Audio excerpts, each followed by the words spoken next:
بالله من الشيطان الرجيم.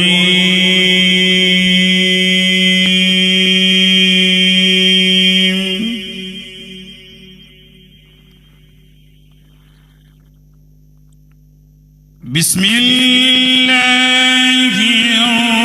الرحمن الرحيم.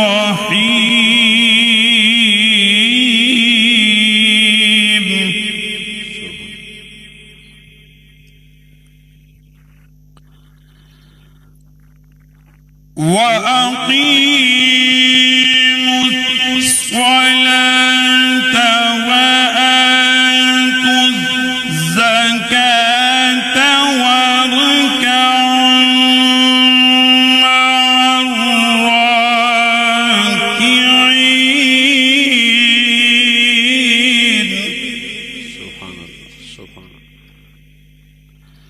اور نماز قائم کرو اور زکوٰۃ ادا کرو اور رکوع کرنے والوں کے ساتھ رکوع کیا کرو. ناظرین و حاضرین، میں ہوں آپ کا میزبان حافظ یاسر عرفات. آج ہم جس موضوع پر گفتگو کرنا چاہتے ہیں وہ ہے نماز کی اہمیت، فضیلت اور اس کی افادیت. حضرت محترم خالق کائنات نے تمام کائنات کو معرض وجود میں لا کر واضح طور پر ارشاد فرما دیا، وما خلقت الجن والانس الا لیعبدون. میں نے جنوں اور انسانوں کو محض اپنی عبادت کے لیے پیدا کیا ہے. تو حضرات محترم، اللہ تعالیٰ نے انسان کو بھی کسی کام کے لیے، کسی مقصد کے لیے پیدا فرمایا ہے. انسان کی ہستی پوری کائنات سے ختم ہو جائے تو سورج چمکتا رہے گا، دریا بہتے رہیں گے، لیکن اگر سورج نہ چمکے، دریا نہ بہے، ہوا نہ چلے، پانی نہ برسے تو اس کا اثر انسانی زندگی پر ضرور پڑے گا. ناظرین، معلوم ہوا کہ یہ تمام چیزیں، چاند کی چمک، کہکشاں کی دمک، رات کا اندھیرا، صبح کا سویرا، نسیم سحر، فضائے معطر، پھولوں کی لطافت، شاخوں کی نزاکت، کلیوں کا تبسم، بلبل کا ترنم، مثل موتی نظر آنے والی شبنم، سورج کی تپش، زمین کی کشش، بارش کی ٹپک، سب خالق کائنات نے انسان کے لیے بنائی ہے. برادران محترم، غالباً علامہ اقبال اپنے ایک ربائی میں ارشاد کرتے ہیں، جانور پیدا کیے تیری وفا کے واسطے. اے انسان، خالق کل نے، رب کائنات نے جانور پیدا کیے تیری وفا کے واسطے. چاند، سورج اور ستارے ہیں ضیاء کے واسطے. کھیتیاں سرسبز ہیں تیری غذا کے واسطے. اے انسان، سب جہاں تیرے لیے ہے اور تو ہے خدا کے واسطے. ناظرین، آج ہم اپنے نئے مہمانوں کے ساتھ مدنی ساؤنڈ سسٹم جرپال رمضان ٹرانسمیشن میں شان رمضان ٹرانسمیشن مدنی ساؤنڈ سسٹم کے زیر اہتمام حاضر ہیں، اور آج ہمارے مہمان بنے ہیں جناب حافظ علی رضا قادری صاحب، جن کا تعلق تحصیل ظفروال گاؤں سپوال سے ہے. اور میرے بائیں طرف میرے نہایت ہی معزز و محتشم جانی پہچانی شخصیت، علاقے کی نمایاں ہستی جناب قاری القرہ، فخر القرہ، حضرت علامہ مولانا قاری محمد کرم رسول ساجد نوری صاحب، جو کہ آج نماز کی فضیلت، اس کی افادیت اور اس کی اہمیت پر گفتگو کریں گے، تو سب سے پہلے میں قاری صاحب سے ملتمس ہوں کہ رب کائنات نے اپنی کتاب کے اندر نماز کی فرضیت کے حوالے سے کیا ارشاد فرمایا، اور نماز کی فرضیت کیسے ثابت ہے، قرآن سے آپ ثابت کریں۔ بسم اللہ الرحمن الرحیم۔ مولاي صلی وسلم دائما ابدا علی حبیبک خیر الخلق کلہم والحبیب الذی ترجى شفاعته لكل حول من الاحوال مقتحم۔ اللہ تعالیٰ کا شکر ہے جس نے آج رمضان المبارک کی پاکیزہ گھڑیوں میں ہمیں دوبارہ بیٹھنے کا موقع عطا فرمایا۔ میں شکریہ ادا کرتا ہوں محترم جناب حافظ محمد یاسر عرفات صاحب کا، جنہوں نے مجھے مدعو فرمایا اور مجھے اس پاک عنوان کے اوپر گفتگو کرنے کا موقع عطا فرمایا۔ میں پوری ٹیم کا شکریہ ادا کرتا ہوں، شان رمضان کی جو ٹرانسمیشن پوری دنیا تک چلا رہے ہیں، اللہ تعالیٰ ان کو بھی اجر عظیم عطا فرمائے۔ محترم، نماز ایک ایسی عبادت ہے جو اللہ کے قرب کا ایک بہترین ذریعہ ہے۔ اگر یہ تعلق کمزور پڑ جائے تو انسان کا ایمان کمزور ہو جاتا ہے۔ قرآن مجید فرقان حمید میں جس طرح آیت کریمہ مجھ سے قبل حافظ صاحب پڑھ رہے تھے، واقیموا الصلاۃ وآتوا الزکاۃ وارکعوا مع الراکعین، اور نماز قائم کرو اور زکوٰۃ ادا کرو اور رکوع کرو رکوع کرنے والوں کے ساتھ۔ قرآن مجید میں تقریباً سینکڑوں مرتبہ نماز کا حکم دیا گیا ہے۔ نماز اللہ تعالیٰ نے ایسی وہ عبادت رکھی ہے جو بے حیائی اور برائی کے کاموں سے بچاتی ہے۔ ان الصلاۃ تنہی عن الفحشاء والمنکر، نماز وہ ہے کہ جو بر وقت عبادت ہے۔ ان الصلاۃ کانت علی المؤمنین کتابا موقوتا، وقت مقررہ کے اوپر اللہ نے نماز کو فرض فرمایا ہے۔ کبھی صبح کی نماز، نماز فجر کی صورت میں، ظہر کی نماز، عصر کی نماز، مغرب کی نماز، عشاء کی نماز، یہ جب بھی انسان اپنے اللہ کے حضور سر بسجود ہوتا ہے تو اللہ تعالیٰ اسے بے شمار نیکیاں عطا فرماتا ہے۔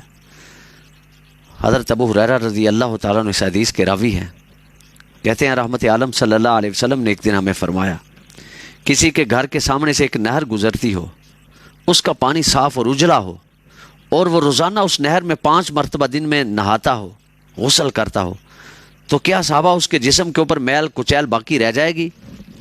عرض کیا حضور بالکل نہیں، چونکہ دن میں وہ 5 مرتبہ غسل کرتا ہے، پاکیزہ اور صاف اس کا پانی ہے، اس میں وہ نہاتا ہے، تو اس کے جسم پر میل کا تو تصور نہیں کیا جا سکتا۔ تو میرے آقا و مولا صلی اللہ علیہ وسلم فرماتے ہیں پھر 5 وقت نماز ادا کرنے والے کی مثال اسی طرح ہے، جو 5 مرتبہ نماز ادا کرتا ہے اللہ تعالیٰ اس کو سارے گناہوں سے پاک فرما دیتا ہے۔ کتنی بڑی اہمیت ہے کہ جو شخص نماز کے لیے جاتا ہے، نماز اللہ کی بندگی کرتا ہے، نماز کی صورت میں خدا کے حضور سر بسجود ہوتا ہے تو اللہ تعالیٰ اس کے گناہوں کو معاف فرما دیتا ہے۔ گرامی قدر احباب، یہ کتنا بڑا فریضہ ہے ہمارے اوپر کہ جو ہم نماز اللہ کی ادا کرتے ہیں اور اللہ ہمیں اس کے بہترین اجر عطا فرماتا ہے۔ ایک حدیث پاک میں یوں آتا ہے کہ اللہ تعالیٰ کی ہاں جب کوئی بندہ عبادت کرنے کے لیے جاتا ہے نماز کی شکل میں، تو فرشتے مسجد کے دروازے پہ کھڑے ہوتے ہیں، اللہ انہیں فرماتا ہے یہ میری عبادت کرنے آ رہا ہے، میں پاک ہوں، اسے گناہوں سے پاک کر دو۔ اس کے گناہ اس کے بدن سے دور کر دیے جاتے ہیں۔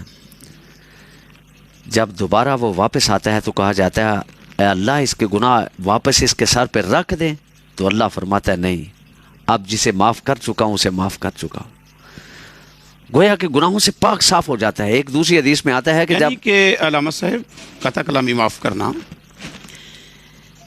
کہ رب کائنات انسان کو معاف کرنا چاہتا ہے، بخشنا چاہتا ہے، اور فرشتوں کی یہ ڈیوٹی لگی ہوئی ہے کہ اس انسان کے، اس بندے کے جو میری بارگاہ میں حاضر ہوا ہے، یہ پاک اور صاف ہو کے اپنے دامن کو، اپنے دل کو، اپنے جسم کو پاک اور صاف کر کے میرے حضور آ گیا ہے، اب اس کے سارے گناہ اس کے کندھوں سے اٹھا دیں۔ ہائے ہائے، بے شک بے شک، تو اٹھا دیے جی، اور فرشتے دوبارہ عرض کرتے ہیں بارگاہ الہ میں کہ اس کے گناہ اے اللہ باری تعالیٰ دوبارہ اس کے نام اعمال میں درج کر دیں۔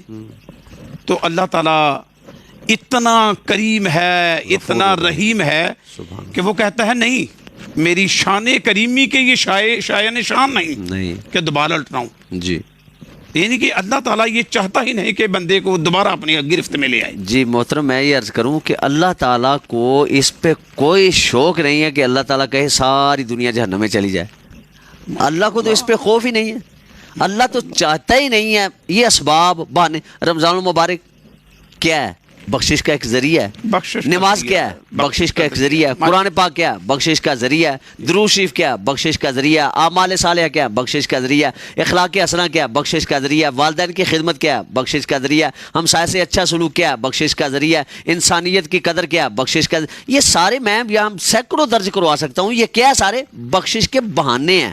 تو اللہ تعالیٰ چاہتا ہے کوئی تو بہانہ لے آؤ نا، کوئی تو بہانہ لے آؤ. یہ نہ ہو کہ کسی بہانے کے بغیر تم رہنا.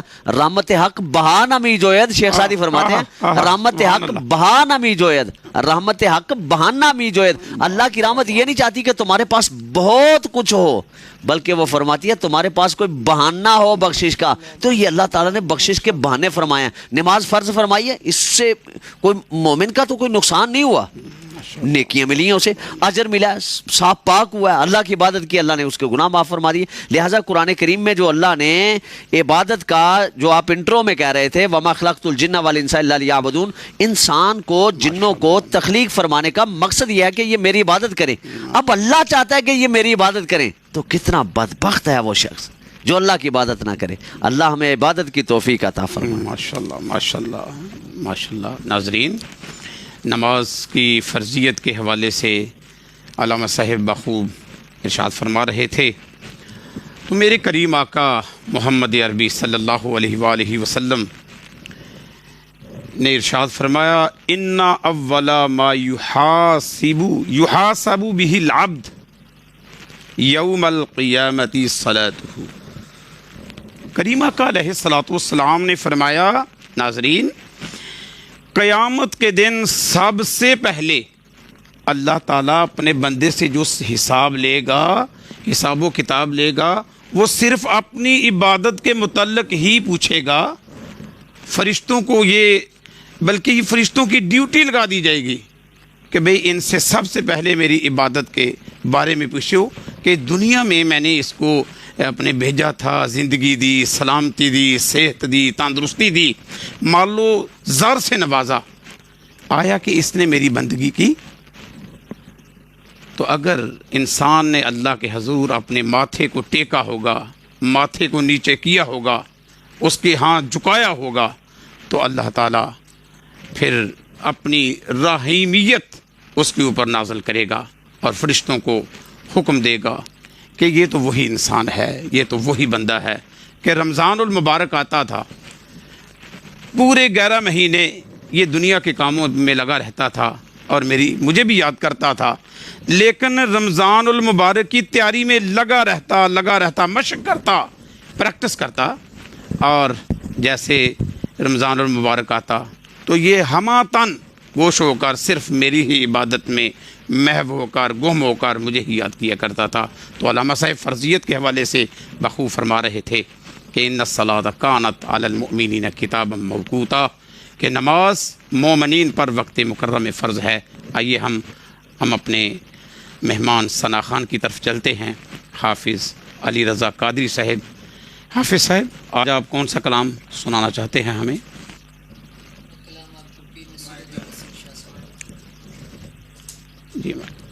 جی حافظ صاحب، آج کون سا کلام آپ سنانا چاہیں گے؟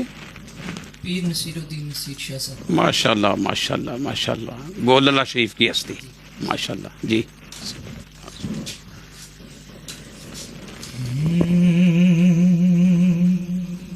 ایک میں نہیں ان پر قربان زمانہ ہے، ایک میں نہیں ان پر قربان زمانہ ہے، ایک میں ہی نہیں ان پر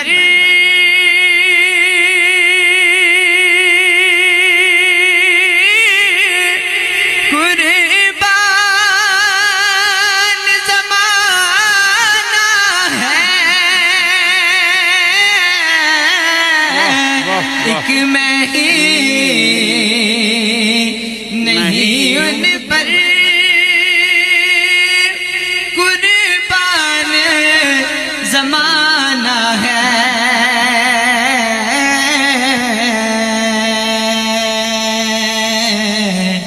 جو رب دو عالم کا محبوب یگانہ ہے جو رب دو عالم کا محبوب یگانہ ہے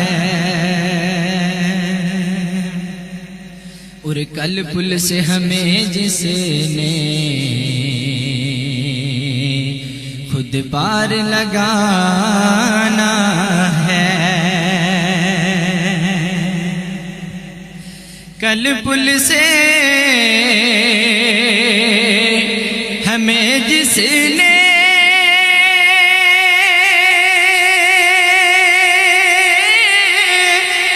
خود پار لگانا ہے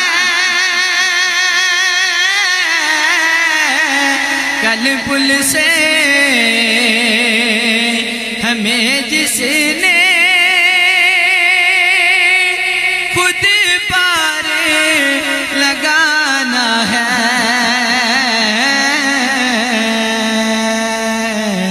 زہرا کا وہ بابا ہے حسنین کا نانا ہے زہرا کا وہ بابا ہے حسنین کا نانا ہے ایک میں ہی نہیں ان پر قربان زمانہ ہے جو رب دو عالم کا محبوب یگانہ ہے اور مکہ سماعت فرمائیں محروم کرم اس کو رکھیے نا سر محشر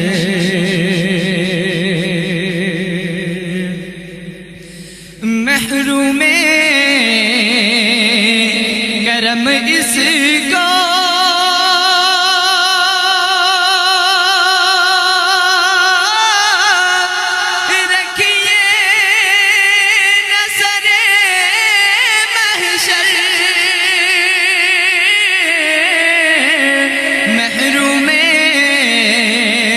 کرم اس کو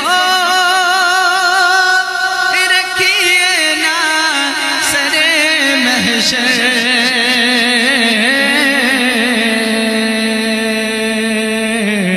جیسا ہے نصیر آخر سائل تو پرانا ہے جیسا ہے نصیر آخر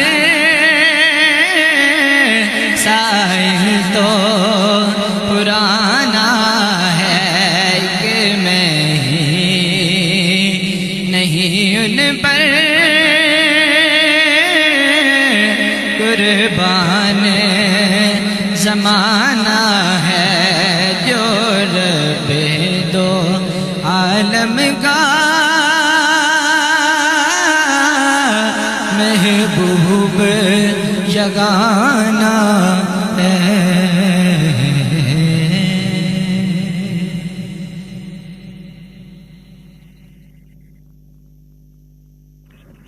بلند و بالا پہاڑوں تک چرند پرند حشرات جن و انس کائنات کی ہر چیز خالق کائنات نے اپنے محبوب کے لیے ہی تو بنائی ہے. تو میرے کریم آقا محمد عربی صلی اللہ علیہ وآلہ وسلم نے ارشاد فرمایا